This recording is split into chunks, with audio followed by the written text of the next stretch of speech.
नमस्कार। कक्षा 11 अध्याय 8 द्विपद प्रमेय मॉड्यूल 1 में आपका स्वागत है। आज हम करेंगे पाठ परिचय, द्विपदों का प्रसार, घात तथा गुणांकों के बीच प्रतिरूप, पास्कल त्रिभुज, धन पूर्णांकों के लिए द्विपद प्रमेय, द्विपद प्रमेय की आगमन सिद्धांत द्वारा उत्पत्ति, प्रमेय द्वारा द्विपदों का प्रसार। तो चलिए आरंभ करते हैं। हमने पिछली कक्षाओं में a जमा b तथा a घटा b जैसे द्विपदों के वर्ग तथा घन सूत्रों द्वारा ज्ञात किए और इस तरह की समस्याएं जैसे 98 की घात 2 को द्विपद में तोड़कर 100 घटा 2 की घात 2 को a घटा b के वर्ग के सूत्र द्वारा आसानी से हल करना सीखा।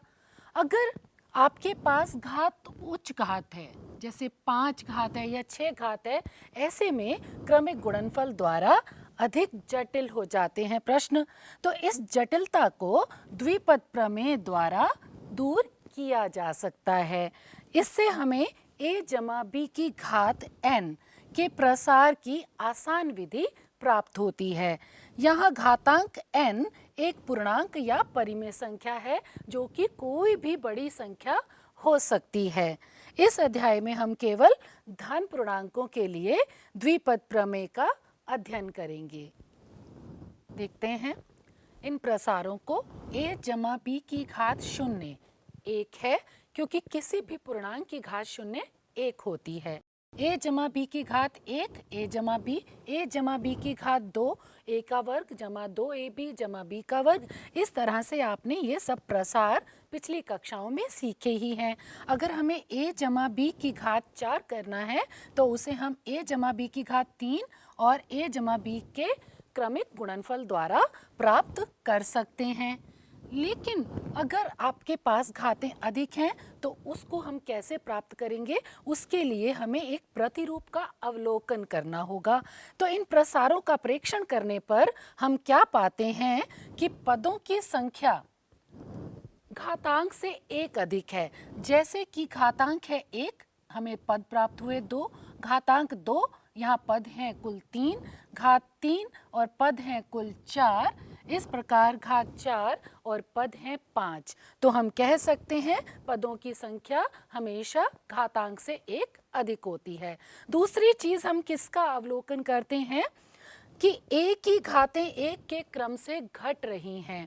a अर्थात प्रथम पद की घात पहले 1 है, घात 1 से शुरू होकर, और यहाँ पर a की घात 0 हो गई, यानी घात 1 से 0 की तरफ बढ़ी। और इस पद में देखें तो अधिकतम घात 2 से a की घात शुरू हुई, a की घात 1 और यहाँ a की घात 0 अर्थात 1 पर खत्म हो गई।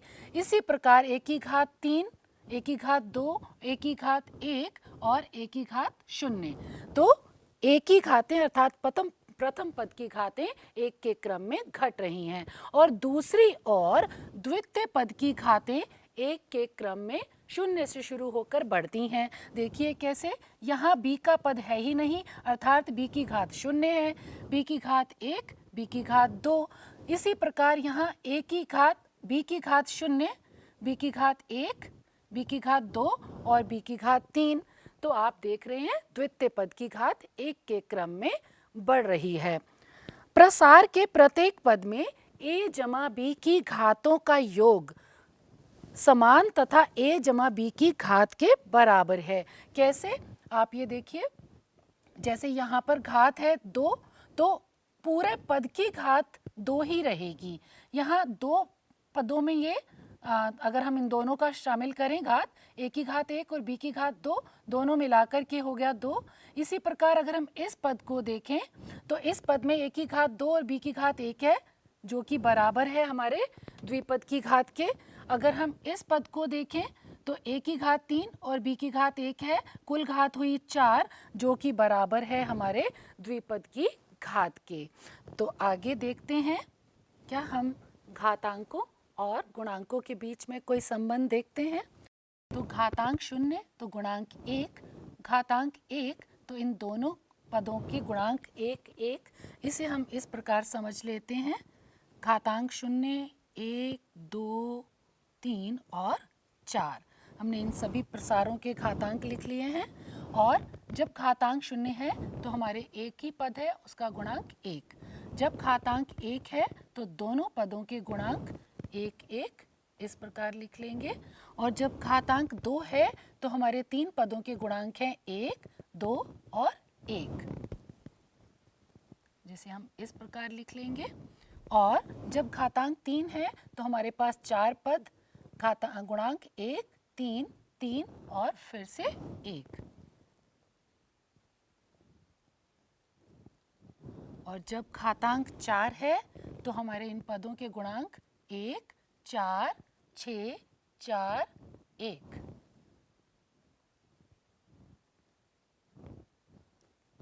तो इन गुणांकों के बीच में क्या आप कोई प्रतिरूप देख रहे हैं? तो देखिए, हम अगर घातांक 0 के लिए गुणांक देखें, 1 से शुरू होकर 1, 1 सभी गुणांक एक तिरछी पंक्ति में नीचे जा रहे हैं और एक त्रिभुज की संरचना हो रही है। और इस त्रिभुज में आप और क्या नोट करते हैं कि जो द्वितीय हमारा पंक्ति है यानी घातांक 1 के लिए उसके गुणांकों का योग तीसरी पंक्ति के मध्य पद के गुणांक के बराबर है। इसी प्रकार हमें घातांक 3 वाली अर्थात चौथी पंक्ति में अगर हम देखें तो ऊपर वाले दोनों गुणांकों का योग हमें नीचे की पंक्ति के गुणांक देता है 3। और इस प्रकार से यहाँ पे 3, ये इन दोनों गुणांकों का योग हमें अगली पंक्ति के लिए 4 दे रहा है। इन दोनों गुणांकों का योग अगली पंक्ति के लिए हमें 6 गुणांक दे रहा है। और इसी प्रकार इन दोनों गुणांकों का योग हमें 4 बता रहा है। इसे आइए अगले चित्र द्वारा समझें। तो जैसे 1 जमा 1 2, 1 जमा 2 3, 2 जमा 1 3, 1 जमा 3 4, 3 जमा 3 6, 3 जमा 1 4। इस तरह से बने इस त्रिभुज को जिसके बीच में आप एक समरूपता देख रहे हैं, तो आप देखिए इसे पास्कल त्रिभुज कहा जाता है। दी गई सारणी को हम रुचि के अनुसार किसी भी घात तक बढ़ा सकते हैं। इस त्रिभुज में तो आपको घात 4 तक दे रखा है, आप घात 5, 6, 7 और ये त्रिभुज का विस्तार नीचे की ओर होता जाएगा। तो आप देखिए इस त्रिभुज की संरचना में शीर्ष पर 1 लिखा है और 2 तिरछी भुजाएं नीचे की ओर जा रही हैं। संख्याओं का ये व्यूह फ्रांसीसी गणितज्ञ के नाम पर पास्कल त्रिभुज के नाम से प्रचलित है। इसे पिंगल के मेरु प्रस्थ के नाम से भी जाना जाता है। पिंगल हमारे प्राचीन भारतीय गणितज्ञ थे। तो आइए हम उच्च घातों के प्रसार में भी पास्कल त्रिभुज क्या संभव है उसे देखते हैं। अगर हमें प्रसार करना है 2x जमा 3y की घात 5 का विस्तार, तो घात 5 के गुणांकों की पंक्ति ये होगी जो हमें कहाँ से प्राप्त हुई। अभी पिछली स्लाइड में आपने देखा घात 4 के लिए पंक्ति थी 1, 4, 6, 4 और 1। यदि हमें घात 4 के लिए पंक्ति पता है तो घात 5 के लिए पंक्ति आरंभ में भी 1, अंत में भी 1 और इन दोनों का योगफल 5, इन दोनों का योगफल 10, इन दोनों का योगफल 10, ये फिर से 5। तो घात 5 में हमारे पास कुल पद होंगे 6 और उनके गुणांक होंगे 1, 5, 10, 10, 5, 1। लेकिन अगर हम इसका प्रसार करना चाहते हैं तो हमें गुणांक तो पता है, लेकिन बाकी के पद कैसे होंगे? जो हमने अभी प्रेक्षण देखे थे कि हमें a की घात यानी a अर्थात 2x की घात बढ़ते क्रम में होगी। तो पहले हम गुणांक लिख लेते हैं पहले पद के लिए, और 2x की घात अधिकतम घात से शुरू करेंगे जो कि है 5, और b की घात 0 जो 1 होगा उसे नहीं भी लिखें तो चलेगा। अगला गुणांक 5 और पहले पद की घात घटते क्रम में 5 के बाद आएगा 4 और द्वितीय पद b की घात 0 थी, यहाँ पे b की घात b अर्थात 3y की घात 1 हो जाएगी। और अगला गुणांक 10 2x की घात 4 के बाद 3 घटते क्रम में 3y इसकी घात बढ़ रही है तो 3y की घात 2 और अगला गुणांक फिर से हमारे पास 10 है और 2x की घात 3 के बाद 2, 3y की घात बढ़ गई, 3y की घात बढ़कर हो गई 3। अगला पद लिखेंगे 10 गुणांक के बाद 2 बार 10 गुणांक आ चुका है। अगला पद 5 गुणांक, 2x की घात 2 के बाद 1, 3y घात 3 थी बढ़ रही है 4 हो जाएगी और अंतिम पद गुणांक 1, 2x की घात 0 और 3y की घात 5। और यहाँ ये हमारे घात 5 के लिए 2x जमा 3y की घात 5 के विस्तार में 6 पद प्राप्त हुए, जिसमें आपने देखा पहला पद घात घट रही है और दूसरे पद की घात बढ़ रही है और इसे आप हल कर सकते हैं। यदि हमें और अधिक घातों का विस्तार करना है, द्विपद की अधिक घातों का, तो क्या हमें इसी प्रकार पिछली पंक्ति को जान करके अगली पंक्ति के गुणांक प्राप्त करने होंगे? तो यदि 2x जमा 3y की हमें उच्च घात का विस्तार करना है तो क्या हमें 12 घात के लिए उससे पूर्व की पास्कल त्रिभुज की सभी 11 पंक्तियों के गुणांकों को लिखना होगा। अगर 11वीं पंक्ति के गुणांक लिखने हैं तो 10वीं पंक्ति के गुणांक चाहिए, 10वीं पंक्ति के गुणांक लिखने हैं तो 9वीं पंक्ति के गुणांक चाहिए। तो हमें पूरा त्रिभुज लिखना पड़ेगा, जो कि एक बहुत ही जटिल तथा लंबी विधि है। तो ऐसे में हम एक ऐसा नियम ढूंढने का प्रयास करते हैं जिससे पास्कल त्रिभुज की ऐच्छिक पंक्ति को उससे पूर्व की सभी पंक्तियों को लिखे बिना ही हम द्विपद के किसी भी घात का विस्तार ज्ञात कर सकें। देखिए कैसे। संचय सूत्र आपको ज्ञात ही है, n क्रम गुणित बटा r क्रम गुणित गुना n घटा r क्रम गुणित, जो कि NCR के बराबर है, जहां r का मान 0 तथा n के बीच में है, जहां n एक ऋणेतर पूर्णांक है और NC 0 और NCN दोनों का ही मान 1 होता है। इनका उपयोग करते हुए हम घातों और गुणांकों को कैसे संचय सूत्र से प्राप्त कर सकते हैं। तो घात यदि 0 है तो n की जगह पर यहाँ पर हम 1 लिखेंगे, 0 लिखेंगे और ये हो जाएगा 0C0। और अगला हमारा होगा घात अगर 1 है तो 1C0, दूसरा पद 1C1। यहाँ पर 1 जो है वो द्विपद की घात को बताता है और नीचे हम इसी क्रम में चलेंगे 0 से लेकर आगे तक। घात 2 है तो हमारे गुणांक होंगे 2C0, 2C1 और 2C2।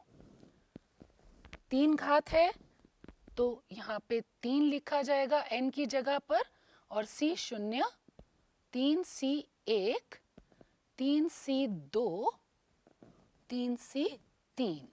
तो अधिकतम घात पर जब ये NCN की स्थिति में आ जाए वहाँ रुक जाएंगे। और घात 4 के लिए घात 4, C0, 4C1, 4C2, 4C3 और 4C4। इसी प्रकार हम इनके गुणांकों को लिख सकते हैं। आप जानते हैं 0C0 1 होता है, 1C0 भी 1 होगा और 1C1 भी 1 होगा। जैसा कि हम जानते ही हैं कि द्वितीय पंक्ति में हमें गुणांक 1 और 1 मिलता है और यहाँ गुणांक 1, इसका मान 2 और इसका मान 1। इसी प्रकार 3C0 का मान 1, इसका मान 3, इसका मान भी 3 और इसका मान 1। तो आप देख रहे हैं कि हमें इस तरह त्रिभुज की ये वाली भुजा के अनुसार जो पंक्ति आ रही है उनमें सबका पहले पद का गुणांक 1 है। इसी तरह अंतिम पद का गुणांक भी हमें 1 प्राप्त होगा। तो हमें जब घात 2 है तो गुणांक 1 2 1 प्राप्त हुआ, घात 3 है तो हमें गुणांक 1 3 3 1 प्राप्त हुआ, घात 4 है तो गुणांक हमें 1 4 6 4 और 1 प्राप्त हुआ। इस प्रकार आप संचय सूत्र के प्रयोग से पास्कल त्रिभुज की किसी भी उच्च घात की पंक्ति को बिना पूर्व की पंक्तियां प्राप्त किए ज्ञात कर सकते हैं। तो घात 7 के लिए अगर हमें पंक्ति लिखनी है तो हम संचय सूत्र की सहायता से पास्कल त्रिभुज की ये पंक्ति लिख सकते हैं। बिना पूर्व की सभी पंक्तियों को लिखे। कैसे? घात 7 है तो 7 सी शून्य से शुरू करेंगे, पहला गुणांक। दूसरे पद का गुणांक 7 सी 1, 7 सी 2, 7 सी 3, 7 सी 4, 7 सी 5 और 7 सी 6 और अंतिम पद 7 सी 7। और जैसा कि आप जानते ही हैं, यहाँ पे कोई भी पूर्णांक हो एन सी शून्य वो 1 होता है। इसी प्रकार से एन सी एन कोई भी पूर्णांक हो उसका मान 1 होता है। और आप बिना पूर्व की पंक्तियां लिखे इस पंक्ति को प्राप्त कर सकते हैं। द्विपद प्रमेय किसी धन पूर्णांक n के लिए और आगमन सिद्धांत द्वारा, जो कि आपने पिछले अध्याय में पढ़ा ही है। आगमन सिद्धांत में जिस भी कथन को हमें सत्य सिद्ध करना होता है उसको कथन को हम Pn के रूप में मान लेते हैं और उसके दाएं तथा बाएं पक्ष को सिद्ध करने के लिए हम सबसे पहले n को 1 रख लेते हैं। तो n को 1 रखने का अर्थ है हमें P1 ज्ञात करना है। यानी दाएं पक्ष की बात करें, बाएं पक्ष की, तो ये होगा a जमा b की घात 1।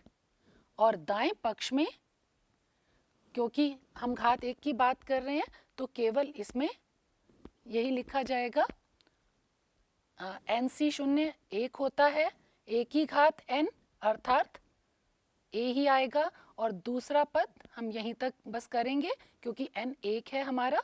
n 1 में हमें 2 पद प्राप्त होते हैं, आप जानते ही हैं। और NC1 का अर्थ भी एक ही है और एक ही घात n घटा n अर्थात 1 घटा 1 शून्य, तो a की घात शून्य जो है वो 1 हो जाएगी और b की घात 1। ये भी और कुछ नहीं a जमा b ही है। तो बाएं पक्ष और दाएं पक्ष का मान बराबर हो गया कथन का मान 1 रखने पर। अब अगला कदम क्या होता है, हम Pn के स्थान पर k का मान लेते हैं कि सत्य है। उसमें हम a जमा b की घात k और यहाँ उपस्थित सभी पदों में जहाँ जहाँ भी a है उसे k से बदल देते हैं, प्रतिस्थापित कर देते हैं। जैसे k सी शून्य a की घात k जमा k सी 1 a की घात k घटा 1 b जमा k सी 2 a की घात k घटा 2 b की घात 2 k सी की घात 3 a की घात k घटा 3 और b की घात 3। इसी प्रकार n सी के और b की घात k। तो हम ये मान लेते हैं कि ये कथन k के लिए सत्य है और हमें ये मानने के बाद ये सिद्ध करना होता है कि k प्लस 1 भी सत्य होगा। और इसे सत्य सिद्ध करने के लिए हम इस कथन को 2 भागों में बांट लेते हैं, क्योंकि ये हो गया a जमा b की घात k जमा 1, जिसे हम खोलेंगे तो ये हो जाएगा a जमा b की घात k गुणा a जमा b। अब हम इसे a जमा b की घात k को उपरोक्त कथन से प्रतिस्थापित कर देंगे यहाँ इसकी जगह पर, और उसे a जमा b से गुणा करके एक व्यंजक प्राप्त होगा जिसमें सभी पदों को व्यवस्थित करने पर आप इच्छित उत्तर प्राप्त कर पाएंगे। ये कार्य हम आपके लिए छोड़ते हैं। तो हम द्विपद प्रमेय का अन्य द्विपदों के प्रसार के लिए किस तरह से उपयोग कर सकते हैं। तो देखिए x जमा 2 की घात 6 का हमें प्रसार करना है, जिसमें हम पहला पद जिसको हम a लिखते हैं, दूसरा पद जिसको हम b मानते हैं, और हम शुरू करते हैं गुणांक 6c0 से। 6 क्योंकि घात 6 है, पहला पद a की जगह पे x की घात 6 से ही शुरू करेंगे और 2 की घात 0 से, क्योंकि द्वितीय पद हमारा 0 से शुरू होता है।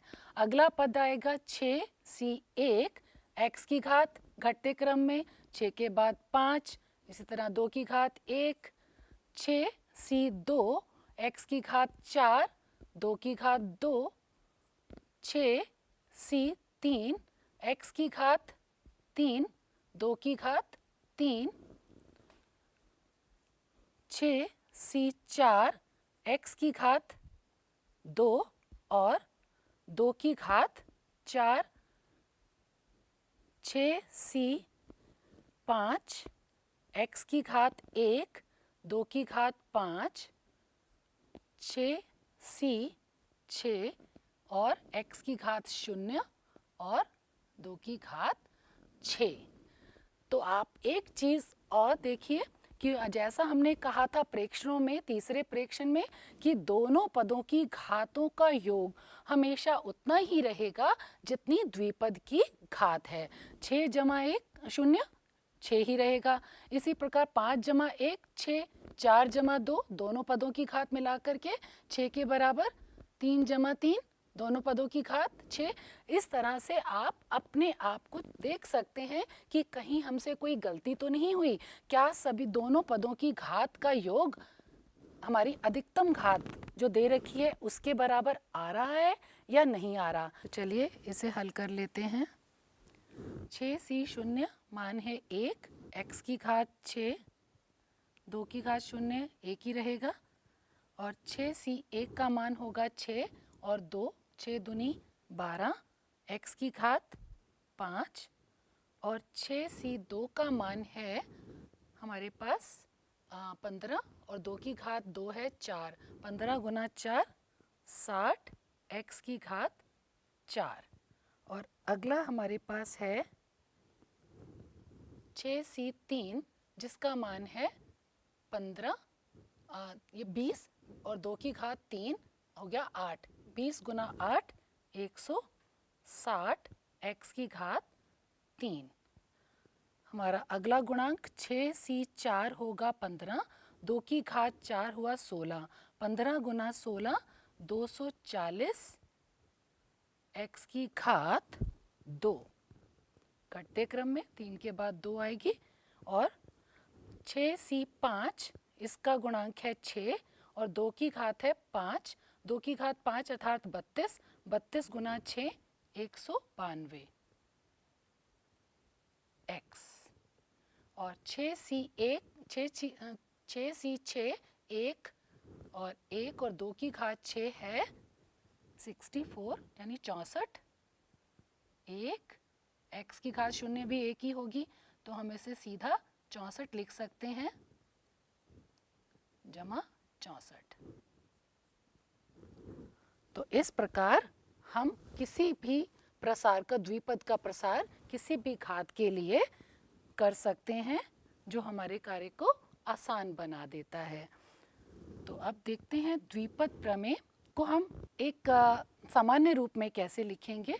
तो nc0 a की घात n, n अर्थात जो घात हमारी द्विपद की दे रखी है, a की घात n से शुरू करेंगे और b घात 0 से। एक चीज़ आप ध्यान दीजिए, जो भी यहाँ पर r का मान होगा वही b की घात होगी। r का मान 0 है तो b की घात 0, r का मान 1 है तो b की घात 1, r का मान यहाँ पे r तो b की घात r, इस प्रकार यहाँ n तो b की घात n, और यहाँ हमारे पास b की घात 0 बराबर 1 या a की घात n घटा n भी 1 ही होगा, जिससे हम संकेत के रूप में, एक छोटे संकेत के रूप में लिख सकते हैं।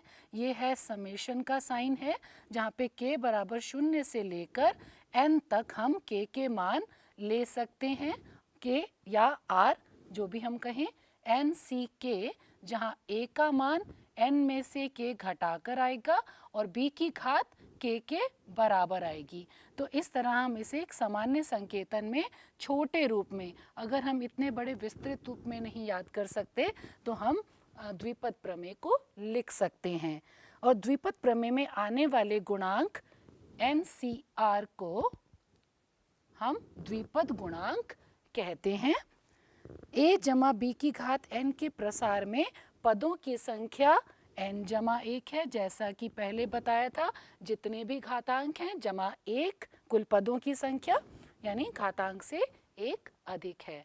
तो चलिए बढ़ते हैं सारांश की ओर। प्रसार के उत्तरोत्तर पदों में a की घातें 1 के क्रम से घट रही हैं और दूसरी ओर b की घातें 1 के क्रम से बढ़ रही हैं। पहले पद में 0 से शुरू होकर और दूसरे पद में 1 और इसी प्रकार बढ़ते हुए अंतिम पद में n पर समाप्त होती हैं। a जमा b की घात n के प्रसार में a तथा b की घातों का योग पहले पद में n जमा 0 बराबर n और दूसरे पद में n घटा 1 जमा 1 अर्थात n और इसी प्रकार अंतिम पद में 0 जमा n बराबर n होता है। अतः ये देखा जा सकता है कि प्रसार के प्रत्येक पद में a तथा b की घातों का योग n है, अर्थात द्विपद की कुल घात। तो चलिए बढ़ते हैं सारांश की ओर। आज हमने मॉड्यूल में किया द्विपदों का प्रसार, पास्कल त्रिभुज की संरचना, धन पूर्णांकों के लिए द्विपद प्रमेय तथा उसकी उत्पत्ति, प्रमेय द्वारा द्विपदों का प्रसार। आशा करते हैं आज का आपको मॉड्यूल पसंद आया होगा। धन्यवाद।